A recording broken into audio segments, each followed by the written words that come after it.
Buenas, ahora sí, vamos a comenzar. Bueno, antes de que comencemos, ¿pudieron los que están presentes hacer el ejercicio o plantearlo?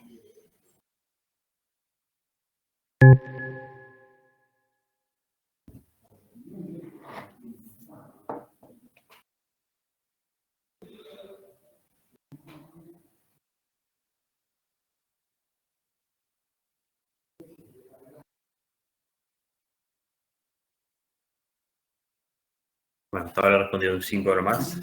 Respondan la encuesta y comenzamos en función de lo que respondan, ¿no?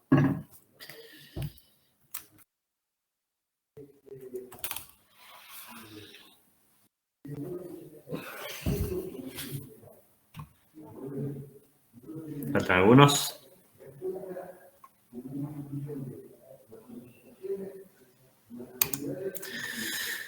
Bueno, la verdad que la mayoría parece que no lo puedo plantear. Bueno, los que sí lo plantearon, ¿qué me pueden decir? ¿Qué han hecho?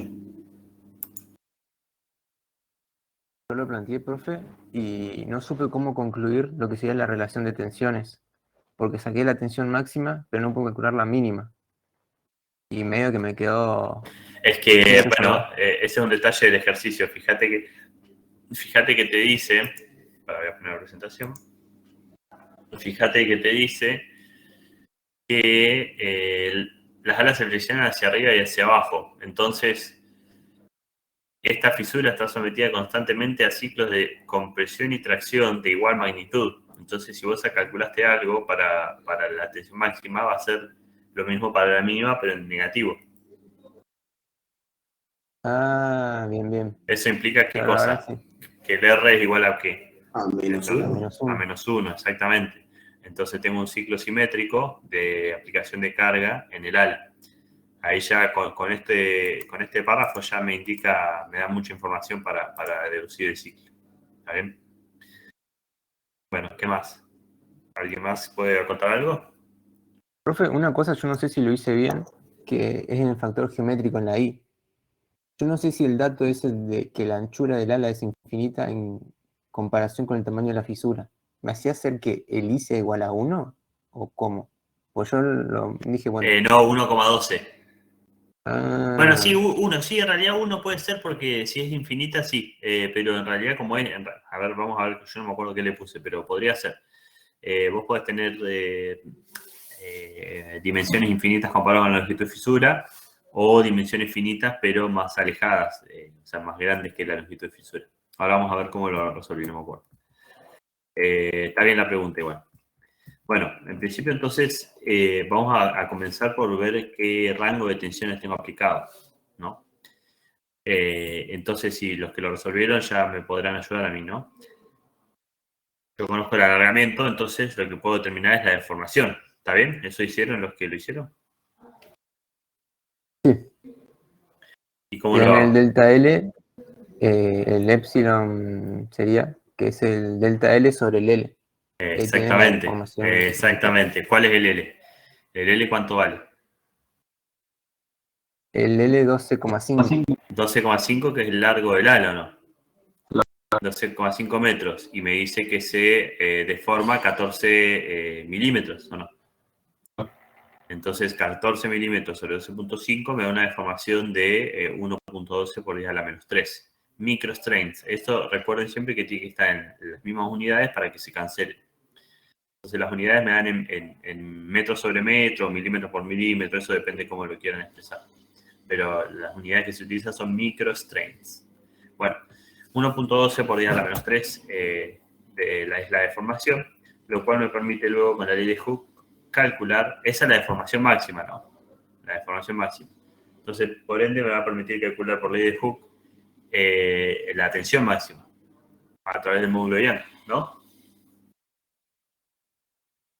¿Esto hicieron? Sí. ¿Llegaron hasta acá? Bueno, entonces esta es la tensión máxima. Ahora, como preguntaba el compañero, ¿cuál sería la mínima? Y bueno, me lo dice el enunciado, que el ala va hacia arriba y hacia abajo, en forma alternada, lo cual básicamente me está diciendo que el ciclo sería un ciclo, a ver si puedo rayar, sería un ciclo R igual a menos 1. ¿Cuánto vale la tensión mínima? Esa es la pregunta. Y bueno, va a valer menos la tensión máxima. Porque R es igual a menos 1. Entonces tendríamos un ciclo alternado, un ciclo simétrico alternado, en donde la tensión media, ¿cuánto vale?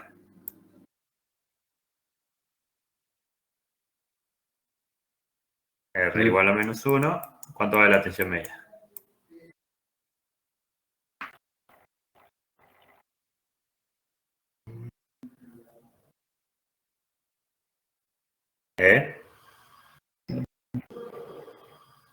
Hay alguien que está hablando, pero no sé si estoy entendiendo lo que me dice.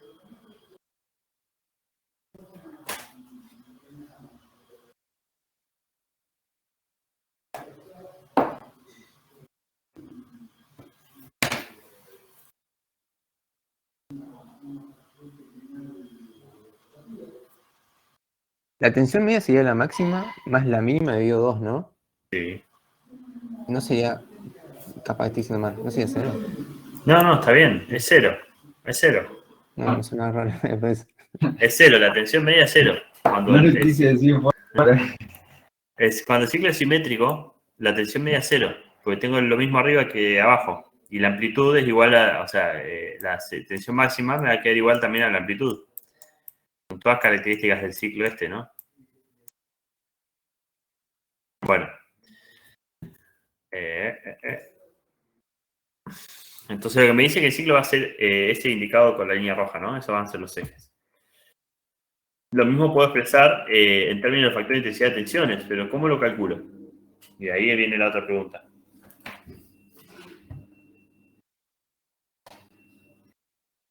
¿Alguien lo hizo?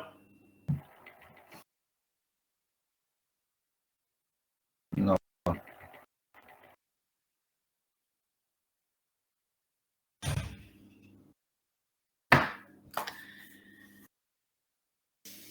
Bueno, en términos de si hay una fisura, ¿qué pasa cuando acá pregunta el rango efectivo de factor de intensidad de tensiones? ¿Qué es lo que me está queriendo decir? Me quiere decir que yo tengo un ciclo con R-1. Cuando yo lo convierto a factor de intensidad de tensiones, yo voy a tener un valor de delta K, un valor de K máximo, K mínimo, K medio y demás. Pero, ¿cuál es la parte del ciclo que me va a influir en el crecimiento de la fisura?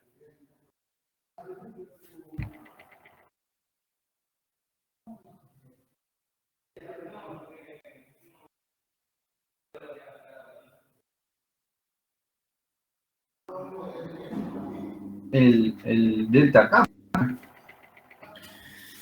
¿El delta K todo entero o una parte? Esto es 0, esto es K máximo y esto es K mínimo. ¿Todo entero el ciclo nos contribuye al crecimiento de fisura? ¿Qué pasa cuando estoy acá en K máximo? ¿Cómo está la fisura? Abierta. Bajo en el ciclo, voy recorriendo el ciclo hacia abajo, llego a 0. ¿Cómo está la fisura? Cerrada. Cerrada. ¿Ven? Sigo bajando. ¿Qué pasa con la fisura? Se va a volver a abrir. No. Si yo bajo el ciclo, estoy con tensión negativa, estoy con una tensión negativa, estoy con una tensión compresiva. Acá estoy así. Acá no hay carga, es 0. Y si comprimo, ¿qué va a pasar con esta fisura que ya está en 0, digamos? ¿Qué pasa si comprimo esta fisura? Va a tener una tensión hacia adentro. ¿Qué pasa? Tengo una fisura cerrada. ¿Qué pasa si la comprimo? No entendí lo de tensión hacia adentro. Debe haberse referido a la compresión. Y no era que se aplanaba la superficie de todos los granitos que se están haciendo. Bueno, eso sucede en realidad, pero a fines prácticos, si yo tengo una fisura cerrada, por más que le aplique carga compresiva, no se va a cerrar más. O sea, la realidad es que pasan algunas cosas que no vamos a ver, que se llama cierre de prematuro de fisura, pero no lo vamos a ver. Entonces nosotros vamos a asumir que para una vez que la fisura llega a carga 0, no la puedo cerrar más. Entonces, en todo el ciclo compresivo, la fisura va a estar cerrada y ¿va a crecer o no va a crecer?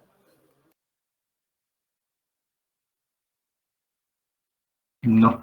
No va a crecer. Entonces, ¿cuál es la parte del ciclo que me contribuye al crecimiento de la fisura por fatiga? La parte positiva. La parte positiva del ciclo, es decir, la que está arriba del cero. Claro. La que va de K máximo a cero. Entonces, esa es la parte que me va a contribuir. Ahora, cuando yo tenga que calcular el delta K que me está contribuyendo al crecimiento de fisura, ¿de dónde va a ir? O sea, ¿cuál va a ser el delta K? Mi delta K efectivo, que es lo que me está preguntando ahí. ¿Cómo va a ser? ¿Igual a qué? Al K máximo menos 0. K máximo. K máximo, igual a K máximo. ¿Está bien? El delta K efectivo va a ser igual a K máximo. Aproximadamente igual, si quieren, por el término de crack closure, pero va a ser aproximadamente igual a K máximo. Entonces está. Ya tenemos definido cuál va a ser nuestro K. No va a ser el ciclo entero. Eso es importante que lo vean, porque las caras compresivas no me contribuyen al crecimiento de fisuras por fatiga, al menos para lo que vemos en la materia. ¿Está bien? ¿Se entendió? Sí. Sí, sí, se entendió.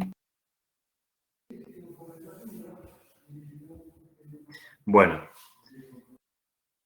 Es básicamente lo que dice ahí. Entonces, mi delta K va a valer igual a K, va a ser igual a K máximo, va a ser igual a I por el sigma máximo. Si K es igual a K máximo, es igual al sigma máximo. Igual a raíz de pi por A. No, por raíz de pi por A. Entonces, ¿qué tengo de esto? Tengo el A. Tengo un A. Tengo un valor de A de 70 centímetros. Sí, tenemos delta. Claro, tenemos de sigma máximo lo tenemos, lo calculamos recién. Y nos falta el I. ¿Cuánto vale el I? Bueno, eso es lo que vamos a ver. La simplificación del ejercicio me dice que es una fisura pasante en chapa infinita. Fisura pasante en chapa infinita, si ustedes lo buscaron en los libros, les va a salir una imagen como esta que sale acá. ¿Y eso qué me quiere decir? Que el I es igual a 1, como bien dijo el compañero. ¿Está bien? Cuando la chapa es finita, lo único que nos cambia, o sea, si hubiéramos considerado que no es una chapa infinita, sino que es una chapa finita, pero suficientemente larga, no que la fisura toque los bordes, esto vale 1,12. ¿Entiendes? Son valores conocidos. O sea, valores de resoluciones del factor de intensidad de tensiones conocidas.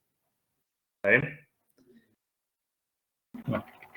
Así como está este 1 y este 1,12, también hay de 0,65, hay soluciones como las que vimos para recipientes a presión. Hay soluciones que se conocen y ustedes las pueden usar porque están validadas.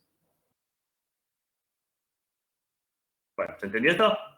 ¿Paso? ¿Sigo? Sí, se entendió. Vamos por parte, así no nos perdemos. Bien, calculamos la tensión máxima, calculamos el factor de intensidad de tensiones, calculamos el ciclo, cómo va a ser. ¿Qué nos falta ahora? ¿Qué hacemos?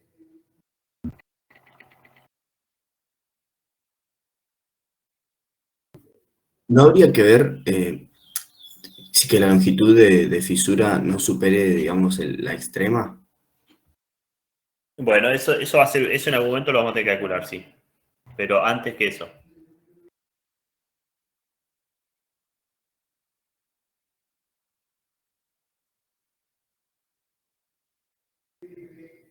Primero, algo que en general nos olvidamos es ver si estamos en un factor de intensidad de tensiones que nos va a dar crecimiento de fisura. Entonces, yo debería ver que en el umbral, que el umbral de propagación sea menor que el delta K para que haya propagación. Entonces, o sea, si bien no tenemos este valor, la longitud de fisura que tenemos es enorme, es muy grande. Sí. Entonces podemos casi asegurar que vamos a estar en la etapa 2 de París, ¿está bien?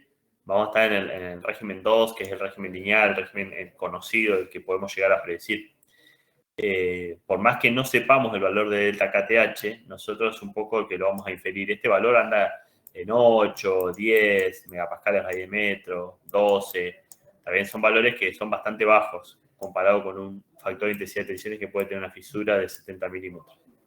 Por más que dependa de la carga, para este valor de fisura lo más probable es que estemos por encima del umbral. ¿Está bien? Bueno, o sea, en esto lo mencioné como un poco para que lo consideren en otros ejercicios, que es algo que hay que tener en cuenta, pero en este caso no va a ser necesario. Entonces, volviendo a la ley de París, tenemos que la velocidad de propagación de fisura de ADN es igual a una constante C, que depende del material y del medio ambiente, por delta K, en modo 1, elevado a la M, que es otra constante que también depende del material y del ambiente. Como delta K sabemos la expresión, que es I delta sigma raíz de pi por A, y en nuestro caso incluso es sigma máximo. Podemos decir que para una R constante, esto acuérdenselo, o sea, si yo tengo que integrar esta ecuación, lo tengo que hacer para R igual constante. Si R varía, la solución no es tan directa. Y considerando que I es aproximadamente constante para una fisura que va de AI a AF, eso es otra cosa importante. Vamos a ver atrás. Supongamos que yo tengo esta fisura en una chapa infinita. Tengo esta fisura, ¿no? A medida que la fisura crece, yo me estaría cambiando la geometría completa, digamos. Esto se hace más comparable con el W, pero si es infinito no hay problema. ¿Está bien? Ahora, consideremos que la del ala del avión es finita, no es infinita. Supongamos que es infinita, entonces el I vale 1,2. ¿Me siguen hasta ahí? Sí. Bueno, a medida que la fisura crece, yo me acerco a los bordes. ¿Y qué sucede? Hay un efecto, mientras me acerco a los bordes, de que el campo plástico en esta zona se hace cada vez más comparable con lo que me queda remanente de material. Cada vez más porcentaje. Claro, está bien. Entonces más severo y yo necesito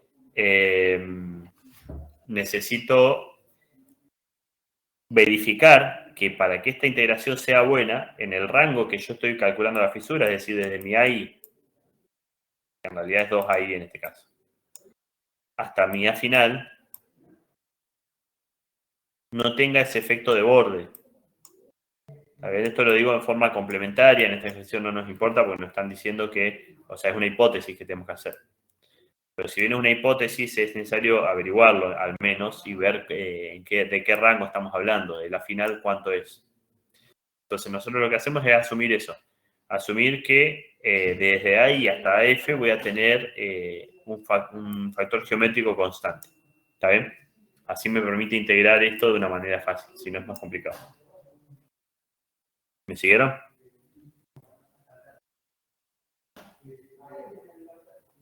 Sí, ¿esos AI y AF serían los de la etapa 2 de la ley de París o...? Son AI y AF, nosotros no sabemos en qué etapa están, pero lo más probable es que estén. El AI es el A de los 70 milímetros, digamos, que lo más probable es que esté en esta etapa. Y el A final, nosotros podemos hacer que sea este de acá, una final dado por... ¿Cómo? La situación crítica, por así decirlo. Claro, una final crítico dado por K1C, por ejemplo, o podemos hacer que sea el espesor sobre 2. Pero como tenemos el valor de K1C, nos conviene calcularlo por K1C. Entonces, la integración sería básicamente todo esto es constante. Todo esto es constante. Y yo tengo que integrar de 0 a una cantidad de ciclos NF desde A0, desde A inicial hasta A final. Esto es diferencial de A sobre, bueno, esto es simplemente operar con esta ecuación. Voy a obtener esto que está acá. ¿Está bien? La solución es la que yo les di en clase, que incluso me olvidé de preguntarles si habían verificado para m igual 2. ¿Lo hicieron? ¿Hicieron la integración para m igual 2? Sí. Bueno, para m igual 2 le va a quedar con logaritmos. En este caso queda una función que está planteada genérica en función de m y c. Entonces m la conocemos, c la conocemos porque es dato. Y lo conocemos porque dijimos que era 1. Delta sigma lo conocemos porque es igual a sigma máximo. Entonces me queda una ecuación bastante simple. Lo único que me queda calcular es ahí a F. Bueno, ahora, ¿cómo plantearía, habiéndoles dado toda esta información, qué harían ustedes para resolver el ejercicio que me preguntaba si llegamos a Barcelona, si volvemos a Buenos Aires o si hay que amerizar? ¿Qué harían ustedes para resolver esto que me está pidiendo?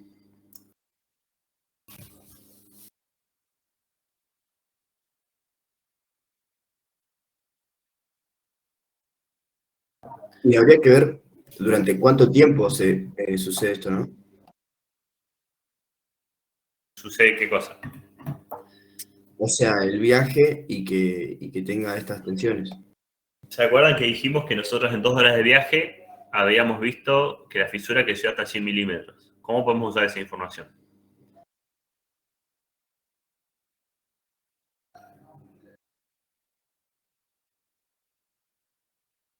Y tenemos que pasar esos dos valores de A, el de 70 y el de 100 milímetros, y cuántos ciclos máximos nos da, y después ver si en 2 horas cuántos ciclos hizo, cuántos lo que no. Bueno, por un lado, está bien. Por un lado, nosotros podemos meter acá 70, que es la inicial. En realidad es 70 sobre 2, ¿no? Y tenemos una final que va a ser 100 sobre 2, ¿o no? Claro. Y eso nos va a decir cuántos ciclos consumió la fisura para crecer de 70 a 100 milímetros en cuánto tiempo. En 2 horas. En 2 horas. Entonces podemos tener una medida de la velocidad. Bueno, esto lo vamos a ver después, pero sabemos que en 2 horas crece tanto.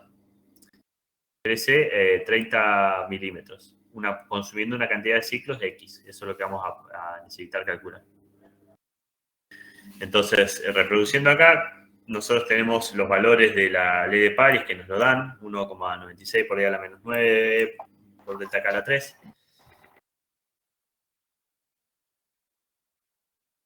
Entonces, C y M los son conocidos. A ver, un segundo, chicos. Sí, sí.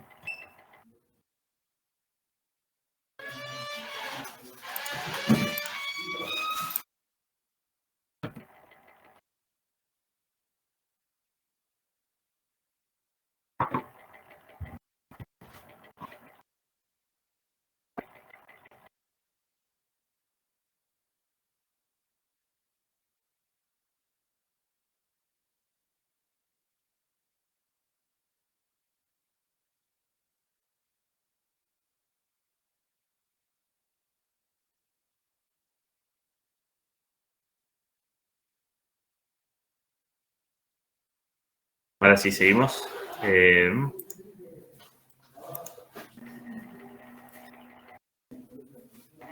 Uy, se me fue. Perdón.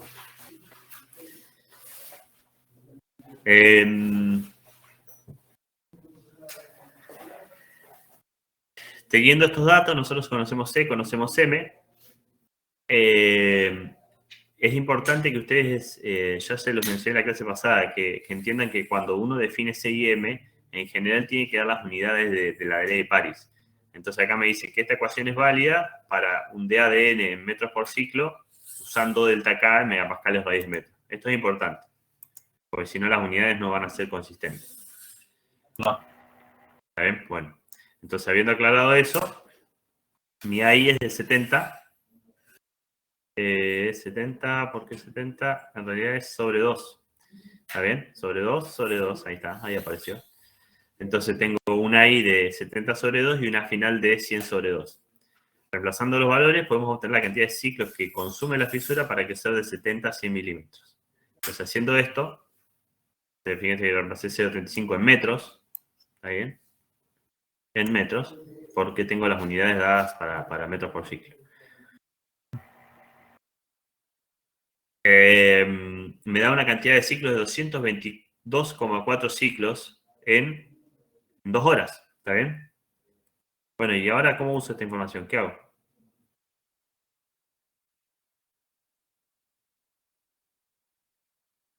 Yo lo que había planteado es que, bueno, no puedes sacar con el sigma mínimo, pero después vas a compararlo con lo que sería el número de ciclos crítico, que sería con la fisura crítica que se puede obtener. Claro, muy Relacionando con el muy tensor. bien. Entonces tenemos, por otro lado, bueno, esto, que en 2 horas usó 222,4 ciclos y creció de 70 a 30. Lo que me permite a mí sacar una especie de frecuencia de crecimiento. Entonces yo lo que hice acá fue calcular 222,4 ciclos en 2 horas para calcularlo en segundos para que me den hertz. Entonces me da una frecuencia de 0,031 hertz. Esto lo vamos a usar después. Entonces, ¿cómo hago para saber en realidad si a partir de que tiene 100 milímetros puedo llegar a Barcelona en 8 horas? ¿O volver a Buenos Aires en 2? ¿O si tengo que aterrizar? Porque no me alcanza ni para volver a Buenos Aires. Bueno, uso la final, como dijo el compañero. Y para eso utilizo ¿qué cosa? El K1C. El K1C crítico me va a dar la longitud de fisura a la cual la fisura se va a disparar. Entonces, es adecuado usarlo. Acá un I, que no lo pongo porque vale 1. Entonces, el A final igual a la crítico va a ser 1 sobre pi por K1C sobre sigma máximo al cuadrado. ¿Esto que me da? Me da 142,74 milímetros. A ver, ¿alguien llegó hasta acá? No, yo ya me quedé en el anterior. Yo lo Ahí saqué llegó. nomás de onda, pero no sabía calcular el número de ciclos, porque faltan sigma mínimo. Bueno, pero ahora pensemos, ¿qué tenemos que hacer? Y ahora tendré que usar ese A final para ver cuántos ciclos ¿Cuántos ciclos? tenían para llegar hasta esa longitud, hasta esa Y deformación ¿a partir de qué longitud de fisura? de la de 100 sobre 2. De la de 100, ¿no? Yo te escucho medio cortado, pero me imagino que dijiste la de 100. Si dijiste la de 100 es correcto. Necesitamos saber los ciclos que demora la fisura para que sea desde 2A igual a 100 hasta 2A igual a 285,47. ¿Por qué 2A igual a 285,47? Porque esto es la mitad de A. O sea, es la mitad de 2A. ¿Se entiende? Yo estoy calculando A solo, no estoy calculando 2A. Entonces, cuando voy a calcular, tengo que utilizar 2AF. ¿Entiendes? Así como utilizo 2AI, o utilizo AI igual a 50, o utilizo 50 y 142, o utilizo 100 y 285. Bueno, ¿qué hago? En mi caso utilicé la mitad, porque es lo que hay que poner acá, hay que poner A, no hay que poner 2A. Entonces digo, ¿cuánto me demora la fisura? Utilizando todos los mismos datos que son constantes, la tensión máxima, que es 89,6. ¿Se acuerdan? Y utilizo cuánto me tarda de crecer a 50, de 50 milímetros a 142,74 milímetros. ¿Estamos bien? Me consume 465 ciclos. ¿Está bien? Comparemos los 222,4 ciclos de la primera etapa con los 465 ciclos de la segunda etapa. ¿Qué pueden decir entonces a partir de ahora? ¿Hay algo que puedan decir? Y que quedan a lo sumo 4 horas. Quedan a lo sumo 4 horas. ¿Cómo harías para saber eso? Y más o menos. Y habría que usar la frecuencia de 4 horas estimativa, ¿no? Para ver cuánto tiempo es, cuánto tiempo nos lleva esos 400 ciclos. ¿No? Conociendo la frecuencia y la cantidad de ciclos, podemos determinar el tiempo que demora la fisura para que sea de un tamaño crítico. El tiempo sería la cantidad de ciclos dividido la frecuencia. 465 dividido 0,031 me da 15.000 segundos, aproximadamente 4 horas. Muy bien la estimación del compañero. O sea que podemos volver. Entonces yo tengo Buenos Aires, para llegar a Barcelona, en el medio la fisura tiene 100 milímetros, ¿llegamos o no llegamos? No nos preocupamos, lo comunicamos al piloto o amerizamos. La B. La B. Exactamente, nos volvemos a Buenos Aires. ¿Está bien? Igual, algo que hay que destacar acá, que yo no lo hice en realidad muy estricto al ejercicio, pero nosotros la realidad es que tenemos lo siguiente. Tenemos que las fisuras en general van a crecer con una curva como esta. Entonces la frecuencia de crecimiento no es igual en todos lados. No va a ser igual en todos lados. ¿Entiendes? Nosotros vamos a tener que en algunos tramos va a crecer más rápido que en otros. O más lento que en otros. Entonces, si yo tengo, supónganse, 50 acá, 100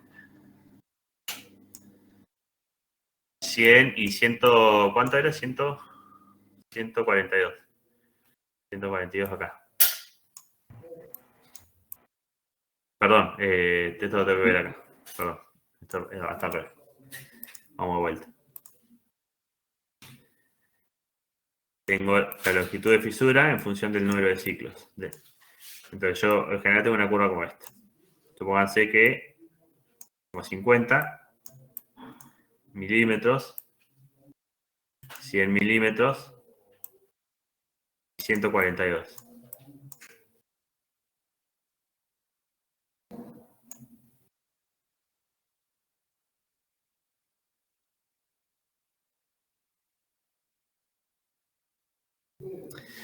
O sea, nosotros estamos calculando cantidad de ciclos, pero no quiere decir que, o sea, nosotros estamos considerando que la cantidad de ciclos se consume de forma constante, es decir, que el sube y baja del ala es de la misma frecuencia. ¿Se entiende lo que digo?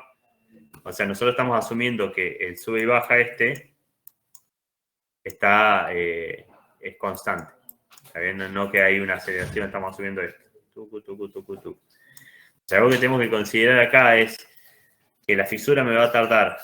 ¿Cuánto me tardará en crecer de 50 a 100? 224 ciclos. 222,4.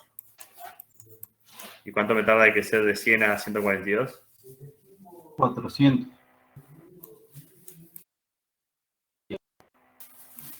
465. Acá hay algo mal, esto es 35. Por razón no me daba la cuenta. Sí. 35, así. ¿Por qué nadie me dice? Estoy haciendo las cosas mal y nadie me lo dice. Vamos a borrar.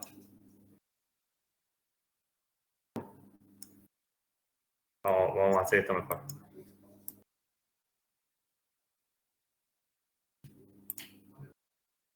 Vamos de vuelta. Entonces, para llegar de 35 milímetros a 50 me estaba consumiendo 224,4. Para llegar a 100, ¿cuánto era?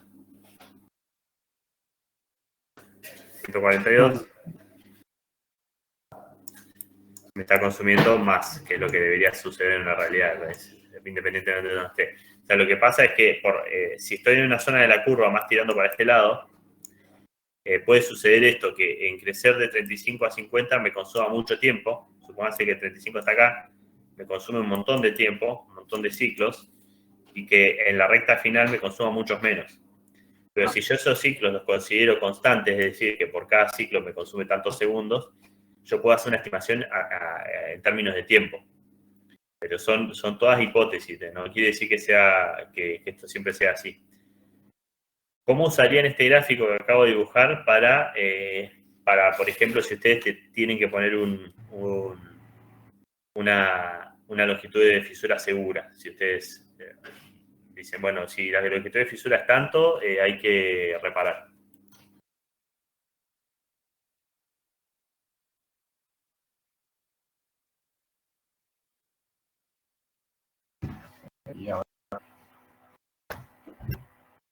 O sea, conociendo esta curva, teniendo esta curva, ¿cómo pueden utilizarla ustedes? A mí me conviene estar en esta parte, donde la fisura crece de forma lenta. Es decir, que tarda muchos ciclos en crecer poco. ¿Está bien? Pues si yo ya me vengo a esta parte, la fisura se empieza a disparar, me estoy acercando en París, estoy acercando a la zona 3. ¿Está bien? Si yo lo veo en París, que no es más que la pendiente de estas curvas, en función del delta K, me estoy acercando a esta zona 3. Entonces yo tengo siempre que tratar de diseñar en zona 2 y tratar de estar en una zona que esté con una cantidad de ciclos que yo pueda controlar. ¿Está bien? ¿Se entiende? Capaz que para pasar desde acá hasta acá, que es una longitud de fisura muy grande, y capaz que la crítica está acá, por decirles algo, lo hacen muy pocos ciclos. ¿Se entiende? Entonces, esta curva es interesante para eso. Entonces, si yo tengo que poner un periodo de inspección, yo le puedo decir, bueno, por favor, inspeccionámelo a los 100 ciclos, suponete, inspeccionámelo a los 100 ciclos. Si detectan fisuras, y si detectan una fisura, yo puedo con esta curva ir viendo cómo programar los periodos de inspección, por ejemplo. Hay un ejercicio de práctico que les pregunta al respecto. No sé si se entendió cómo podemos llegar a utilizar esta curva. Claro, para establecer longitudes seguras, por así decirlo, y bueno, eso, los tiempos de inspección. Claro, longitudes seguras sería, es medio raro, ¿no? Porque uno en general no prefiere tener fisuras. Sería una longitud de inspección que yo pueda detectar. Por ejemplo, acá estamos hablando de valores de longitud de fisura muy grandes, o sea, excesivamente grandes que la verdad ingenierilmente no deberían existir en los componentes mecánicos. Lo que pasa en la realidad es que yo tengo unas curvas así, esto puede llegar a ser 0,1 milímetro, y yo acá tengo 0,5 milímetros, pónganse. ¿Está bien? Tengo 0,5 milímetros, y acá va a tener un número de ciclo de la falla 1. Después, para que crezca 1 milímetro, tengo algo así. ¿Está bien? Entonces, ¿qué pasa si mi umbral de detección del equipo, como en el ejercicio anterior, es de 2? Esto es 2. ¿Qué pasa si mi umbral de detección de ensayos no destructivos es de 2? Y suponemos ya que la inicial es 2. Es 2, pero ¿qué pasa? Si yo detecto una fisura de 2 milímetros, esto se va a disparar en pocos ciclos. Sí. Poca Entonces, vida útil. tal cual, o sea, le queda poco tiempo. O sea, yo necesito, si yo tengo una curva como esta en mi material, yo necesito un equipo de ensayo no destructivo que me pueda detectar fisuras mucho más pequeñas. ¿De cuánto? Y bueno, poner el 0,5. Cosa que me permita tener un margen para corregir algo, para reparar o para hacer algo sobre la pieza. ¿Entiendes? Sí, se entiende. O sea, me conviene estar en esta zona. Entonces yo acá ya tengo un margen para corregir, reparar, cambiar el equipo, evitar un colapso que sea dañino para las personas, el ambiente, etc. O sea, si esto es una torre o un puente y tengo una fisura de 0,5, yo puedo hacer algo antes que se caiga el puente, por ejemplo. Bueno. Claro, profe, y en cambio si la fisura fuese de 2, por ejemplo, yendo a la escala que estamos viendo ahí, sería más riesgoso, digamos, ir a repararlo en ese momento que antes. Sería más Claro, o riesgoso. sea, claro, el tema es este. Ustedes piensen que el equipo existe, está ahí funcionando. Entonces yo digo, bueno, hoy este mes me toca hacer inspección. Voy a hacer inspección. Mi equipo tiene un umbral de 2 milímetros. Entonces yo digo, no hay fisuras. La próxima inspección es en 6 meses. 6 meses, más o menos, la vida del componente consume todos estos ciclos. Esto es a los 6 meses. Esta es la última inspección. O sea, lo estoy hablando en ciclos, ¿eh? La última inspección se realizó, yo no detecté una fisura. ¿Qué me quiere decir? ¿Que no hay fisuras? No, No. que el dispositivo que uso no la detecta. Bueno, no la detecta. No, yo Entonces, creo que 2. puedo tener una fisura menor que 2. Puedo tener una fisura que mida 1,8, supóngase. Si yo tengo una fisura que mide 1,8, desde mi periodo de inspección hasta que se dispare, capaz que me consume un mes. O 2 meses, supóngase. 2 meses. Y si mi próxima inspección es en 6 meses, ¿qué pasa? Y ya es tarde. No llego, Sí. es tarde. ¿Se entiende? Entonces, mínimamente yo tengo que tener un equipo de ensayos detectivos que entre inspección e inspección me permita trabajar. O sea, a ver si no está el mouse, no lo veo. Ahí está. Supóngase que si yo detecto acá, que a los 6 meses me crezca la fisura esto, supóngase.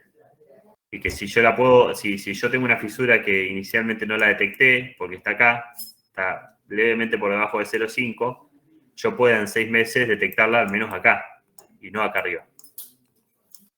¿Entiendes?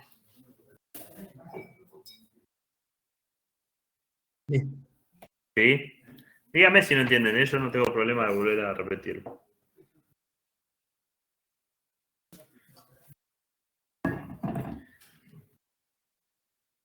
¿Estamos? Sería la curva, Sí, necesitas una la salamandra. zona A. A ver un segundo, chicos, que no te... se te escucha cortado. Dame un segundito.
Bueno, chicos, disculpen.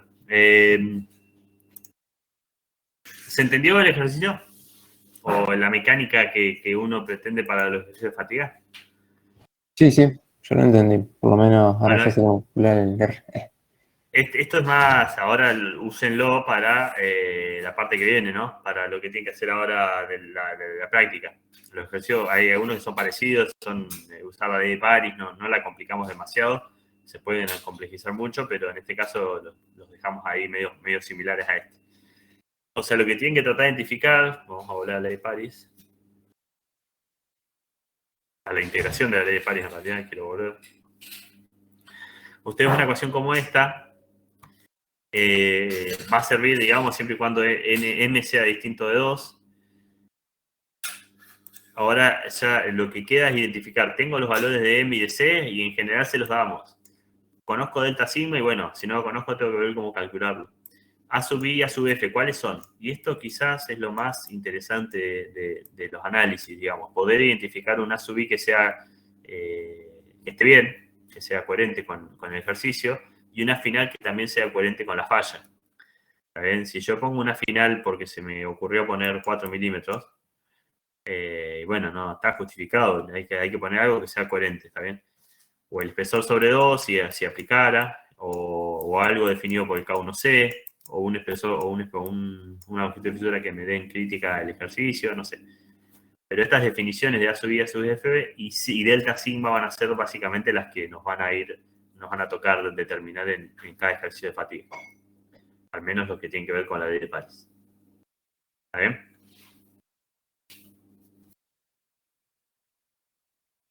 Bueno, ¿alguna pregunta? De fatiga, de fractura, de lo que sea. Pasamos ahora a las consultas. El ejercicio ya está resuelto. La idea era que, bueno, los que lo pudieron hacer por lo menos les surgieron algunas dudas. Eso está bueno. ¿Tienen consultas de alguna otra cosa?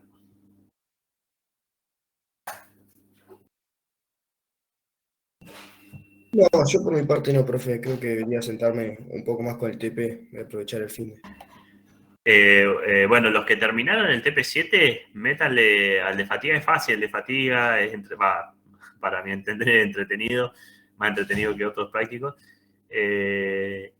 Y la próxima práctica de la semana que viene lo cerramos, y los que no tienen terminado el de fractura, bueno, por supuesto les digo que les conviene terminarlo, así ya se dedican a fatiga.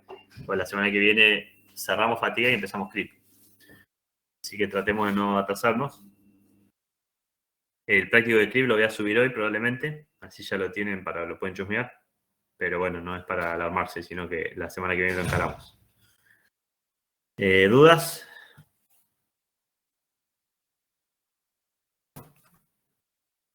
No, profe. Yo no, profe. Me queda plantear los ejercicios prácticos del TP7 todavía. Bueno, esos planteos esos están buenos. Les ayuda a asimilar los conceptos que estamos viendo, porque, por ejemplo, algo importante que ustedes tienen que tener en cuenta es que las soluciones de K, del factor de intensidad de tensiones, existen. Hay soluciones de K y hay soluciones conocidas que ustedes no tienen que dar vueltas viendo cómo calcularlo, sino que están en los libros, están tabuladas o están en forma de ecuación. Y nosotros, por ejemplo, para fatiga ya las usamos. Entonces, por ahí la parte de fractura traten de resolver los ejercicios prácticos, así ya esa parte la tienen asimilada. Bueno, es espacio de consultas, así que yo me quedo acá si hay preguntas. Si no hay preguntas, nos vemos la semana que viene. Profe, consulta, ¿cuántos TP más o menos quedan?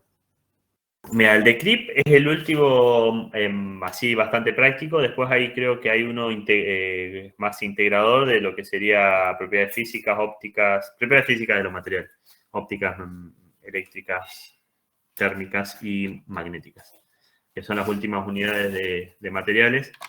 No, creo que queda algo de ensayos, no me acuerdo si ensayos no destructivos hay algo, pero creo que el último práctico que tenemos diseñado, déjame chequearlo.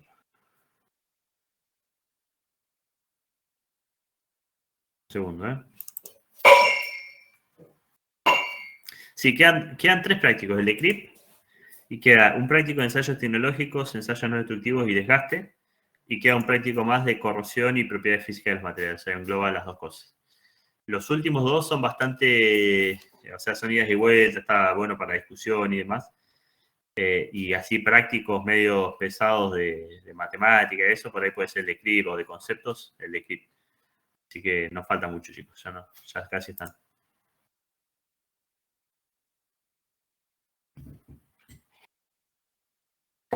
¿Todos esos Bueno. son los que entrarían en la segunda evaluación o no? No, hasta CRIP probablemente. Después, bien. no sé cómo va a ser, tengo que preguntar, no sé si va a ser una sola de todo lo que queda o va a ser una de propiedades mecánicas y lo de propiedades físicas lo deja para el final. El año pasado creo que hizo así, dejó la última parte para el final. Pero seguramente hasta CRIP va a entrar. Bien, gracias, profe. Nada.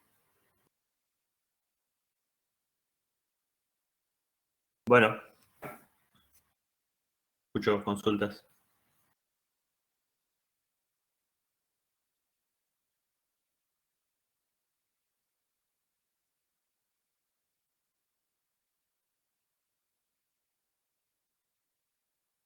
¿No hay dudas? Si tienen dudas de algo puntual, me pueden escribir por mail. No es WhatsApp, no le doy mucha bola al WhatsApp, así que prueben con escribirme al mail y puedo atender alguna duda así adicional que puedan llegar a tener, porque por ahí ahora ya no creo que haya muchas preguntas.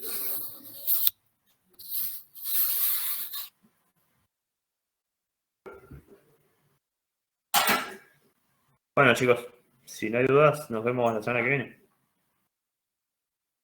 Por mi parte no tengo dudas, profe, así que nos vemos. Gracias. Bueno, Por mi parte tampoco. Buen fin de Nos semana. vemos. igualmente, Gracias. buen fin de semana. Hasta luego.